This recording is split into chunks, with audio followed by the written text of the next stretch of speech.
sweaty as hell. Just a thought that I've been having recently after talking to a lot of coaches, and I'm talking to coaches every day, every week. And I hear this all the time. If you say stuff like, oh, I'm not technical, I don't know how to do things on the laptop, or, oh, I don't know what content to post, or people are not going to like my videos, you're being a hypocrite.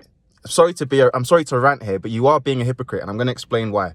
As fitness coaches, we say to potential leads or potential clients, we say to them, hey, yes, you can change, especially when people say things like, oh, it's my metabolism, or it's just the way I am, and stuff like that. And we'll explain to them, hey, yeah, you can change.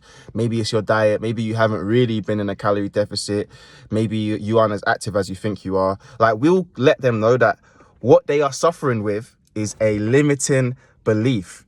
Yet we turn around as coaches and we have that same limiting belief when it comes to us building our coaching businesses. Coaches that say they're not technical. Well, guess what?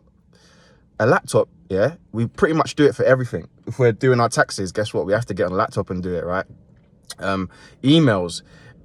It's the modern age. It's 2023. If you're saying you're not technical, guess what? Most softwares, most things that you're going to use, they have a support team that will literally show you what to do. So what you are suffering with, potentially, if you're someone who says this, is a limiting belief.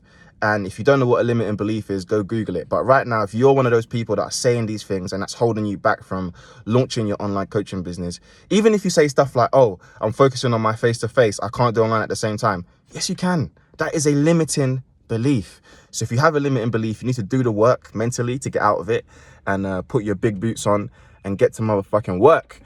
Anyway, I'm feeling good this morning. Good workout. I hope everybody's well. God bless.